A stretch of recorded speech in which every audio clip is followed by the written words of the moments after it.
Dans Yu-Gi-Oh, tout le monde joue la même chose. Y en a marre de voir toujours les mêmes decks, tout se ressemble, c'est juste invoque des gros monstres, bloque ton adversaire, frappe très fort. Est-ce que c'est ça le jeu? Non. Sur plus de 13 000 cartes, t'as des galaxies de stratégies différentes. Quand on sait où chercher, Yu-Gi-Oh regorge de decks fun avec des designs uniques qui passent malheureusement sous le radar de beaucoup de joueurs. Et là-dedans, le meilleur, c'est lequel? Moi c'est Théromique, et si t'aimes Yu-Gi-Oh mais que tu sais pas quoi jouer, c'est la vidéo pour toi, parce qu'on parle des stratégies les plus originales de toute l'histoire du jeu. Numéro 1, Dragoniren. Tous les boosters de Yu-Gi-Oh ne sont pas les mêmes. T'as les core sets, les principaux avec plein de cartes qui font avancer le jeu et redéfinissent la méta, mais à côté t'as des boosters un peu plus spéciaux comme les deck build pack. Environ 2 par an, à l'intérieur 3 nouvelles stratégies, clés en main, construites de toutes pièces autour d'un thème original. Enfin ça c'est en théorie, parce qu'en pratique c'est toujours gros robots, monstres dark edgy et des meufs.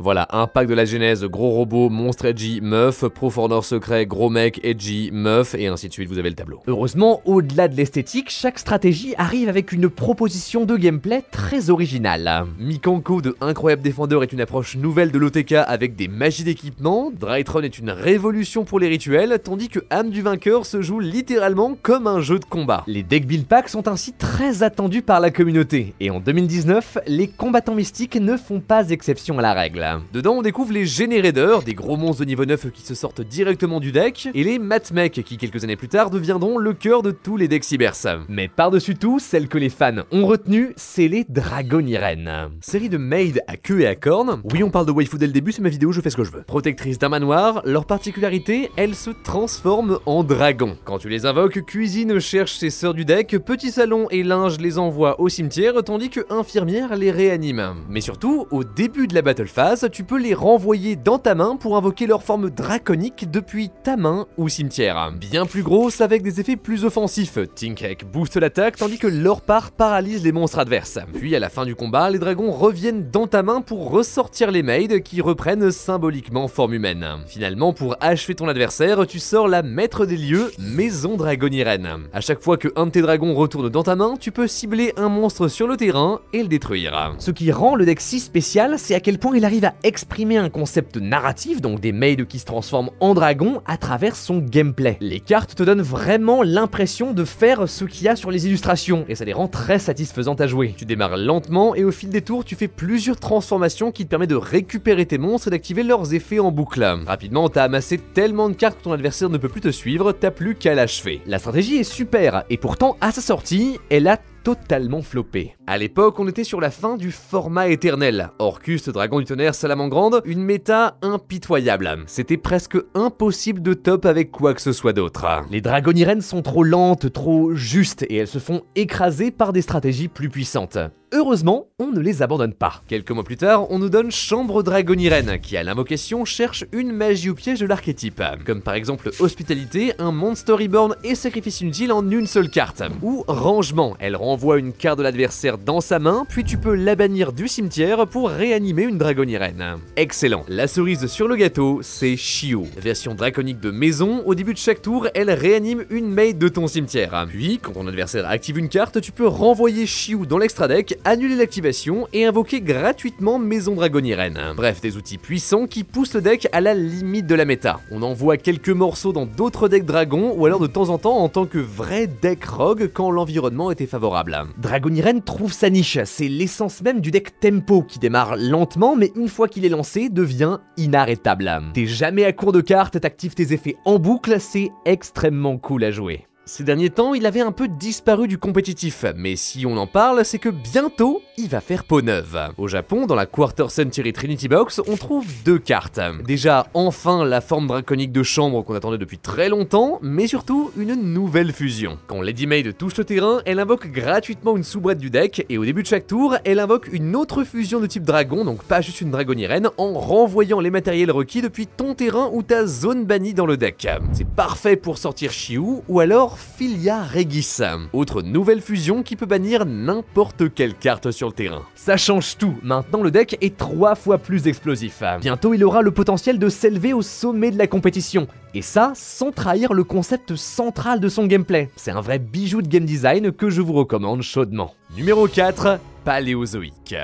Tout le monde se rappelle de Illusion des Ténèbres pour le Magicien Sombre. Une dizaine de nouvelles cartes qui ont réussi l'exploit de remettre le serviteur de Yugi au goût du jour. On en a déjà parlé dans de précédentes vidéos, mais cette fois, c'est pas lui qui nous intéresse. Les cartes les plus importantes du set sont beaucoup plus anodines. Cachées au fond des boosters, les joueurs attentifs pouvaient découvrir les premiers paléozoïques. Pièges étranges, des designs jamais vus auparavant, inspirés des trilobites et autres créatures qui grouillaient dans les océans du Cambrien. Sur le terrain, elles ont toutes des effets différents. Olénoïde détruit une magie ou piège adverse, Canadia retourne un de ses monstres face verso, Hallucigenia divise l'attaque d'un monstre par deux, tandis que Picaya défausse une piège pour piocher 2 cartes. Mais leur vrai pouvoir, il est dans le cimetière. Lorsque tu actives une carte piège, les paléozoïques peuvent revenir sur le terrain, mais cette fois en tant que monstre. Niveau 2, sans effet, 1200 d'attaque et 0 de défense, et pas affecté par les effets des créatures adverses. Des pièges qui se transforment en monstres. L'idée est géniale. Après, elle est pas nouvelle. Dans l'anime, tu te souviens du slime métallique de Marek, une piège capable de se transformer en monstre à 3000 de défense. Au fil des années, on en a eu d'autres, comme Malédiction Tiki, statue de motif d'angoisse, ou alors les Terres d'Or, les serviteurs de Surnalish. Ce qui rend les paléozoïques si spéciaux, c'est que c'est les premiers pièges monstres pensés comme un deck cohérent et efficace. Tu commences par embêter l'adversaire avec tes pièges, qui reviennent ensuite du cimetière pour former une défense. Et ensuite, tu peux les superposer pour sortir des Xyz, comme Anomalocaris. Durant le tour de chaque joueur, il peut attacher un matériel pour détruire une carte sur le terrain. Le boss parfait pour un deck contrôle qui est très lent mais qui dicte le rythme du jeu jusqu'à complètement bloquer l'adversaire. Un peu plus tard, dans Invasion de la Vengeance, Konami en sort une deuxième vague. Eldonia booste tes monstres, Leoncolia renvoie une carte bannie dans le cimetière, Dinomichus bannit une carte sur le terrain, et Marella envoie n'importe quelle carte piège de ton deck au cimetière, pas juste les paléozoïques. T'as aussi Opabinia, il s'invoque avec 2 monstres de niveau 2, il cherche un paléo de ton deck et te permet de les activer directement de ta main. À lui seul, il augmente drastiquement la vitesse du deck. Mais la vraie carte qui change tout, c'est Crapaudylic. Annule n'importe quelle carte de ton adversaire et pose-la sur ton terrain. Genre il fait Raigeki, et bah tu lui dis non, et tu lui prends.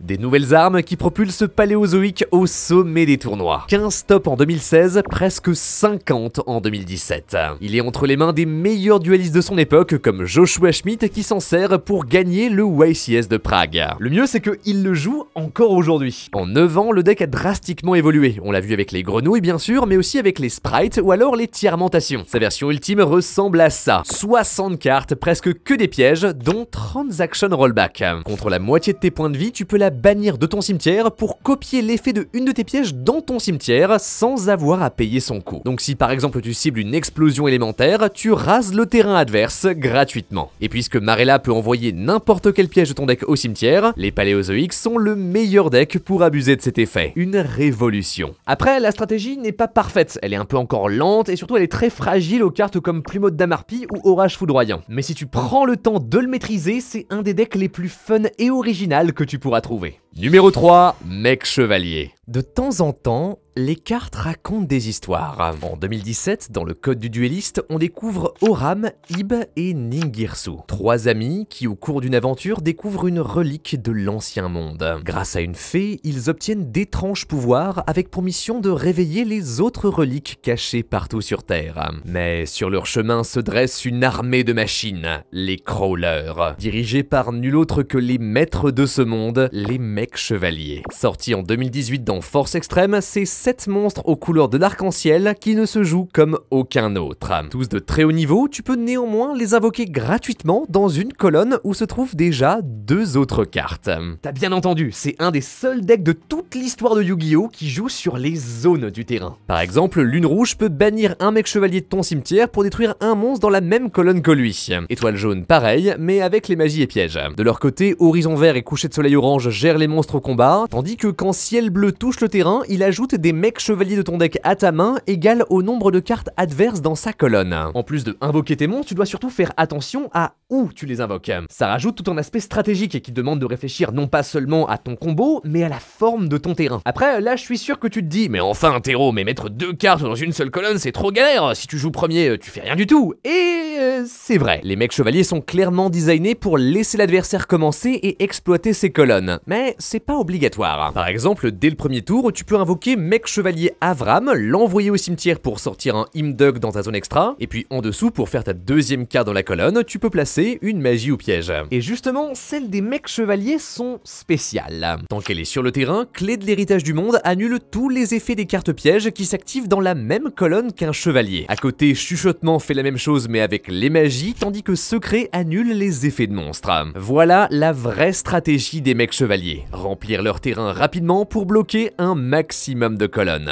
Si t'as les 3 magies et pièges et 5 chevaliers, alors ton adversaire ne peut plus jouer une seule carte. Pour faire ça, tu peux sortir Indigo Eclipse qui en effet rapide peut se déplacer dans une autre colonne et donc libérer celle où il était. Ou alors Tomber de la nuit violette qui se bannit jusqu'au prochain tour pour chercher un autre mec chevalier. Comme ça tu libères ta colonne et lui il revient juste après pour en bloquer une deuxième. En plus dans les mois qui suivent on nous donne aussi Étoile du matin puis Avramax, 2 excellents monstres liens qui rendent le deck encore plus solide. OTK ou contrôle, mec chevalier est très versatile. Il a aucun mal à pivoter sa stratégie en cours de partie pour saisir la victoire. Et rapidement, il s'impose dans la méta. On les voit surtout avec Aleister. Tu le fusionnes avec n'importe quel chevalier pour invoquer un Mechaba. Très gros monstre capable d'annuler une carte adverse. C'est parfait pour à la fois protéger tes combos et former des colonnes pour sortir tes chevaliers. Pour la première fois de l'histoire de Yu-Gi-Oh, on fait attention à ne pas mettre 2 cartes dans la même colonne, juste pour ne pas faciliter la vie à notre adversaire si jamais il joue mec chevalier. Et encore aujourd'hui, bah c'est une habitude qui persiste. Malheureusement, c'est peut-être aussi la plus grosse faiblesse du deck. Parfois, tu vas juste pas réussir à former tes colonnes, surtout quand le mec en face sait ce qu'il fait. Dans ces cas-là, t'es bloqué et tu te fais rouler dessus. C'est ce que tente de régler Girsu Orcust mec chevalier. Carte incroyable, il crée un jeton sur chaque terrain. Maintenant, plus de problème pour former tes colonnes et démarrer tes combos. Après, même avec ça, aujourd'hui, les mecs chevaliers ne sont plus aussi forts qu'avant. On les voit de temps en temps, couplés à d'autres decks comme Samouraï Supralourd ou les Regenesis qui sortiront bientôt, mais sans trop faire de vagues. Depuis, on a vu quelques autres decks tenter de jouer avec les zones, comme les Spriggans ou les Veilands.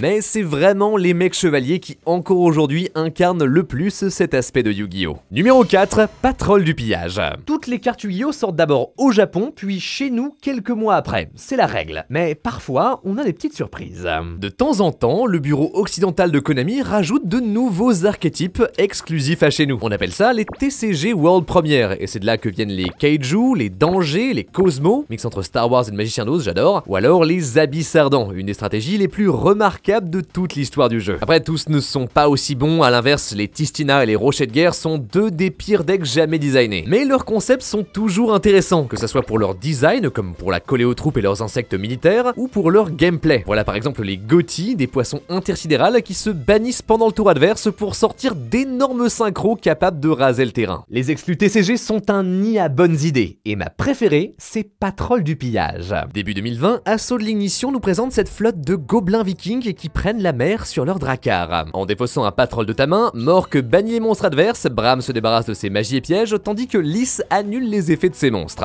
Leur spécialité, tu peux soit les invoquer grâce à leur mécanique genre Synchro X6 Fusion, ou alors avec l'effet de tes gobelins. Pendant le tour de l'adversaire, si ce dernier a un monstre sur son terrain ou dans son cimetière, Barbe Blanche, Barbe Rouge ou Barbe Noire, leur capitaine, peuvent gratuitement sortir un dracar du même attribut et s'équiper à celui-ci, comme un marin au gouvernail de son navire. Donc en gros, si ton adversaire a un monstre ténèbres, tu peux invoquer Mork, Bran s'il a un feu, Lys s'il a un lumière, et ainsi de suite. En plus de parfaitement allier design et gameplay, Patrol c'est un deck qui joue vraiment avec l'adversaire. Ta stratégie dépend de ce qu'il fait, et d'ailleurs tu vas même faire la plupart de tes combos pendant son tour. C'est pas rare de commencer avec juste Barbe Noire, et puis à la fin du tour adverse, t'as magiquement sorti toute ta flotte. La force du deck, c'est que chaque carte en amène une autre. Cheveux d'or revient du cimetière, Barbe Bleue te fait piocher des cartes, Chantier Naval, ta magie de terrain, en plus de booster tes monstres, ajoute tous les tours un Patrol de ton deck à ta main, et surtout après s'être débarrassé des ressources de l'adversaire, les Dracars cherchent n'importe quelle carte de l'archétype. Un vrai effet boule de neige, en 1 ou 2 tours, t'as facilement 10 cartes sur le terrain, et genre bateau et équipage qui se boostent les uns les autres pour former une armada implacable. J'ai rarement vu une stratégie aussi fun et satisfaisante. Tu joues avec toutes les mécaniques d'invocation, t'as pas de longs combos, juste des cartes qui t'offrent différentes options dans un tout organique. Ça rend chaque duel unique, on s'ennuie jamais. Le seul problème c'est que face à la méta, il a un peu de mal. Patrol reste malgré tout un deck assez fragile, particulièrement face au N-Trap, genre une floraison de cendres bien placée sur un de tes dracars peut sérieusement limiter tes combos. T'es aussi dépendant de ce que joue l'adversaire, s'il a pas de monstre ténèbres, lumière ou feu, et ben du coup tu vas avoir du mal à sortir tes dracars rapidement, et ça peut te coûter la partie. Pour pallier à ça, les listes les plus compétitives mélangent les patrols avec d'autres stratégies, comme les aventures ou les runiques. Puisque tes petits gobelins piochent entre une ou deux cartes tous les tours, alors tu vois facilement toutes les options de ton deck. En fait, il y a plein de manières de jouer Patrol du pillage. J'ai même vu des gens les mélanger aux labyrinthes ou aux illusions. Alors qui sait ce qui reste encore à découvrir? C'est un deck fun qui récompense ceux qui prennent le temps de le maîtriser. Et ça restera toujours un de mes decks favoris. Numéro 5. Assaut de l'air. Certains decks ne veulent juste pas mourir. Là on est en 2022 et Po Chiang vient de gagner un YCS avec des cartes vieilles de 6 ans, les Assauts de l'air. Quand elles sont annoncées en 2018 dans les Sauveurs des Ténèbres, le monde est perplexe. Au début, le deck n'a qu'un seul monstre, Rei, une jeune fille qui peut changer d'armure en plein combat, ici symbolisée par une série de liens 1. Le reste du deck, c'est que des cartes magiques, qui ne peuvent elles s'activer que si tes 5 zones principales sont vides. En contrepartie, elles ont toutes deux effets, un premier et un second bonus qui se déclenchent si t'as minimum 3 cartes magie dans ton cimetière. Post-combustion détruit un monstre puis une carte magie au piège, Encre Veuve en cible 1 et annule ses effets puis le vole jusqu'à la fin du tour, tandis que Canon Requin le bannit du cimetière ou alors peut l'invoquer sur ton terrain. Alors des effets intéressants mais loin de former un deck cohérent. Enfin ça c'est ce que tu te dis jusqu'à ce que tu lises leur dernière carte. Mobilisation à l'attaque ajoute n'importe quel assaut de l'air de ton deck à ta main, puis si tu as 3 magies au cimetière, tu pioches une carte. Alors je sais pas si tu connais Pot de Cupidité, mais là c'est littéralement Pot de Cupidité en mieux. En gros parce que tu choisis une des deux cartes que tu pioches. En plus, pas de une fois par tour, si tu pioches une autre mobilisation avec la première, et ben tu peux l'activer direct. C'est trop fort. Avec ça, juste ça, Assaut de l'air devient l'une des stratégies les plus prometteuses de toute l'histoire de Yu-Gi-Oh! Tu remplis ton deck de cartes magiques, puis tu contrôles le terrain avec Rei qui change constamment de forme et avec mobilisation pour te faire piocher tous les tours. Au bout d'un moment, ton adversaire ne peut plus suivre, tu le noies sous les cartes. Même si tu ne tapes pas très fort, tu l'empêches de faire quoi que ce soit. Pour t'aider notamment, tu as Zone 0 qui invoque spécialement Rei de ton deck et Multirole. À la fin du tour, tu peux reposer de ton cimetière toutes les magies Assaut de l'air que tu as utilisées. Juste elles sont bannies lorsqu'elles quittent le terrain, mais ça te donne une deuxième utilisation et de quoi tenir encore plus longtemps. Le plus fou avec Assaut de l'air, c'est que rien de ce qu'il fait n'a l'air incroyable. C'est genre des petits effets, pas des trucs explosifs, et pourtant, entre les mains d'un bon joueur, c'est imbattable. Rapidement, Assaut de l'air devient le deck de l'élite. Piloté par les meilleurs duellistes de sa génération, il amasse une centaine de tops, dont presque 30 en major. Aucune autre stratégie n'a un tel palmarès. Fort pur ou alors mélangé à d'autres archétypes comme Orcust qui domine la méta fin 2019, les cartes Assaut de l'air sont formidables pour gérer les interruptions adverses, faire du nettoyage pour laisser la place à ton vrai deck de performer derrière. C'était même ma stratégie au dernier championnat de France en les mélangeant avec les Tempailles et ça a pas mal marché. Début 2020, on finit par limiter ses meilleures cartes et carrément bannir mobilisation. Pourtant, même comme ça, on continue de le voir, il est juste fort à ce point-là. Progressivement, le temps passe, le jeu évolue et la banlist les libère un par un. Et encore aujourd'hui, presque 8 ans plus tard, on continue de le voir en tournoi, mélangé au meilleur deck du moment. Si j'aime autant Assaut de l'air, c'est qu'il joue sur un axe complètement différent de tous les autres decks. Très peu de stratégies mettent autant en avant leur carte magie, ça te pousse à réfléchir d'une autre manière et à revoir complètement ton deck building. Et voir un deck avec une proposition aussi originale performer autant dans la compétition, eh ben c'est assez rare. Assaut de l'air est une lueur d'espoir pour toutes les autres stratégies fun et uniques. Parce que y en a plein. Si samouraï, train, nouvelle, libromancien, requin, je pourrais passer des heures à parler de decks géniaux intéressants qui n'arrivent malheureusement juste pas à tenir tête à la compétition. Yu-Gi-Oh! Regorge de ces decks fun originaux, mais qui n'ont pas vraiment leur place. Ça pourrait être bien de voir apparaître des formats alternatifs où ce genre de stratégie puisse vraiment briller et rappeler à tout le monde à quel point Yu-Gi-Oh! Est un jeu profond où tout est possible. Et sur ce, merci beaucoup de m'avoir écouté, c'était Théromique, n'hésitez pas à vous abonner et à partager cette vidéo autour de vous et surtout d'aller me suivre sur Instagram. On va bientôt lancer un gros projet, je vous en dis pas plus pour l'instant, mais ça va vraiment être très sympa, c'est un truc pour la communauté. Donc allez voir sur Instagram, le Théromique, c'est là qu'il y aura toutes les infos. Encore une fois, merci beaucoup de m'avoir regardé, je sens que 2025 va être une très bonne année remplie de bonnes choses. Croyez en l'âme des cartes, à la prochaine.